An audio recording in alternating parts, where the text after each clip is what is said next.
it has devolved into a tyranny of the most offended person in the room. PC complaints now range from the sublime to the ridiculous, and they are stifling the honest assessment and debate of issues in our lives. The following 10 cases of political correctness progress range from silly to troubling to genuinely disturbing. I've tried to play nice, but I genuinely don't care if you're offended. And please don't worry about offending me in the comments section. 10. Xbox Live. Xbox Live recently banned Josh Moore for violating its gamers' code of conduct. His offense: filling out his Xbox Live profile. You see, Mr. Moore lives in West Virginia. More specifically, in Fort Gay, West Virginia. As Microsoft says, the word gay is always offensive. Never mind that several US townships incorporate the word into their name, many people have gay as a first or last name, and some homosexuals do identify themselves as gay. No. Microsoft obviously had a wise guy in their midst, and he had to go. So, despite a total lack of customer complaints, Microsoft froze Moore's account and warned him that he could lose his prepaid subscription if he badgered customer service further. Fort Gay Mayor David Thompson tried to intervene, but was told that the city's name didn't matter. The word gay was inappropriate in any context. As a result, Moore missed a search and destroy competition and his team lost.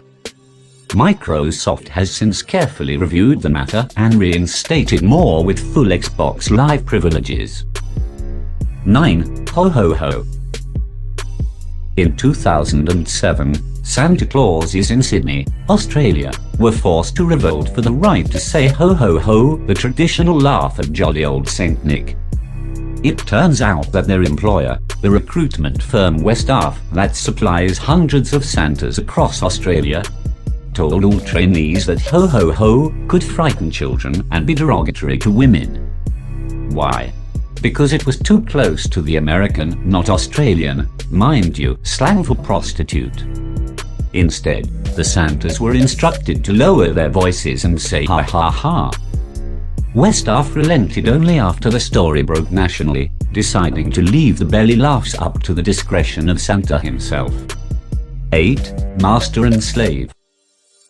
In 2003, Dennis Tafoya, director of the LA County Affirmative Action Office, issued a memo describing an exhaustive search for any computer equipment labeled master and slave.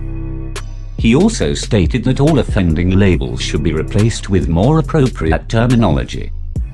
Purchasing officials subsequently requested that all suppliers cease using labels deemed unacceptable and offensive, the first step of a creeping labeling ban. The county began their investigation after one worker saw a videotape machine bearing the labels and filed a discrimination complaint with the Office of Affirmative Action Compliance. However, master and slave are common terms for primary and secondary hard drives in the computer industry and have been used without complaint for decades. Due to overwhelming negative publicity and a near revolt from suppliers, LA County's division manager of purchasing and contract services promised there would be no ban on computer equipment based on current labeling practices. 7. Swan Song of the South. Uncle Remus is the American Aesop, and we're losing this literary treasure in our libraries and cinemas. For example, Disney's delightful Song of the South hasn't been in official circulation since 2001, and likely won't be anytime soon. The general objection to the film, which features the Uncle Remus stories, lies in the portrayal of African Americans in the live-action sequences. Many mistakenly believe that the movie sugarcoats slavery, but if any of the self-appointed PC censors had actually read the book, they'd know that the Uncle Remus stories are set after the Civil War and after the abolition of slavery. This is evident in the film, when Uncle Remus freely leaves the plantation with no fear of reprisal at all. Walt Disney assumed people already knew this, and thought explaining it would be over the heads of most children. It is a kids' movie, after all. But, depending on the PC crowd, to read is a losing bet, and Song of the South remains locked in a vault. 6. Wear the flag proudly. Administrators at a California high school sent 5 students home after they refused to remove their American flag t-shirts on Cinco de Mayo, the Mexican Day of Independence. That's right, kids, you can't wear your country's flag in your country, lest it offend someone celebrating the holiday of a different country. The story began when Assistant Principal Miguel Rodriguez asked 2 of the 5 teens to remove their American flag bandanas. The boys complied, but were still taken to the principal's office for a chat. One of the boys told NBC they said we could wear it on any other day, but today is sensitive to Mexican Americans because it's supposed to be their holiday. So we were not allowed to wear it. They are right. It might be a little insensitive to wear an American flag shirt on Cinco de Mayo if we were in Mexico. And it is an important holiday in Mexico. School District Superintendent Wesley Smith later described the incident as extremely unfortunate and said the matter is still under investigation. 5. Horny Maine boys. The Maine Human Rights Commission has proposed banning any gender divisions in public schools after ruling that, under the Maine Human Rights Act, a school discriminated against a 12-year-old transgender boy by denying him access to the girls' bathroom. Think about that last part, after denying him access to the girls' bathroom. As a result, in the near future, Maine schools may have no gender differences in sports teams, school clubs, bathrooms, or locker rooms. So, how many horny Maine boys do you think are working on a transgender scam to get into the girls' locker room? Hint, it rhymes with all because it is all. The Commission promises to issue guidelines on how to deal with the thorny particulars. I'm sure it will make fascinating reading. 4. Bus driver goes too far. In 2008, a Carmel, Indiana, school bus driver, Betty Campbell, overheard little Rachel Zimmer saying that she couldn't vote for presidential candidate Barack Obama because of his positions on abortion and gay marriage. That led to unsubstantiated allegations that she said that other students would go to hell, which Zimmer strongly denies. When Campbell heard the allegations, again, unsubstantiated, she stopped the bus and delivered a politically correct sermon on tolerance to her captive audience, who probably just wanted to go home and play Xbox before their moms and dads came home.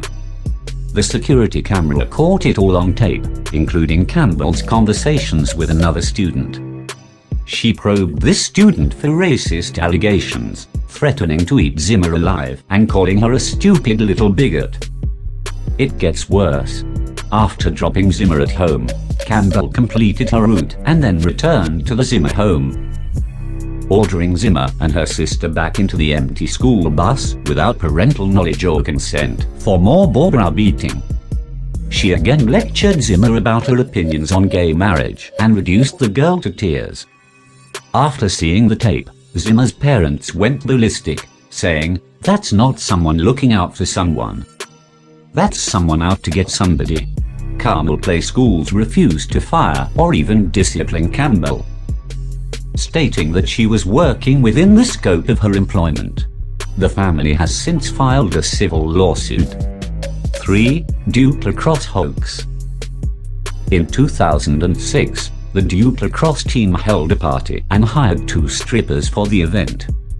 Not impressed with the talent on display, they rudely sent dancer Crystal Gail Mangum and her friend packing after a few songs. Payment was an issue, but witnesses say they departed safely. However, Mangum later accused 3 players of raping her at the party. What followed was a PC free-for-all involving the university, the press, and the district attorney's office. Presumption of guilt was total. The university cancelled the remaining lacrosse season. 88 faculty members published a rushed full-page ad in the newspaper siding with the alleged victim and decrying institutional racism at Duke. 3 players were indicted for first-degree forcible rape and kidnapping, while several others were pilloried in the school newspapers and complained that professors were unfairly failing them. Other players transferred to lesser schools, glad to get a degree at all.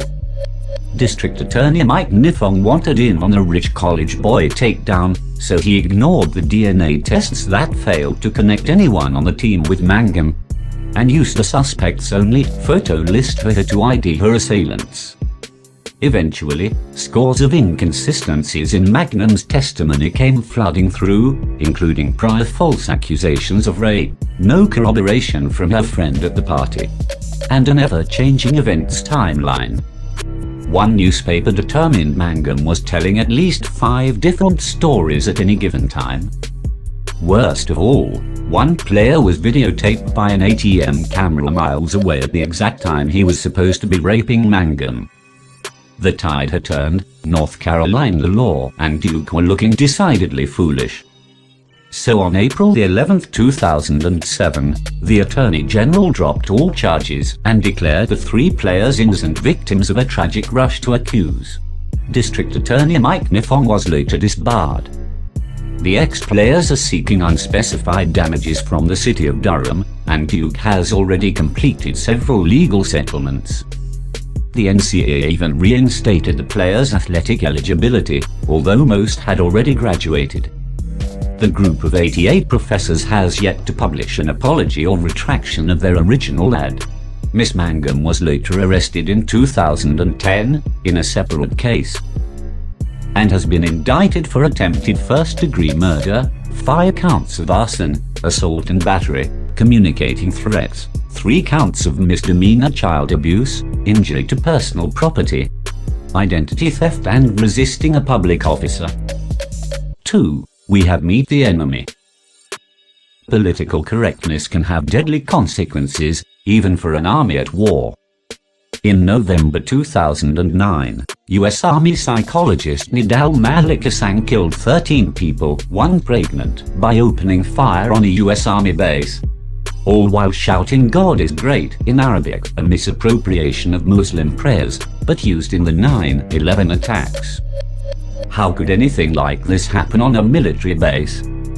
Unbelievably, the Pentagon knew of Hassan's emails to radical imams, and his increasingly bizarre policy recommendations for Muslims serving in the U.S. Armed Forces.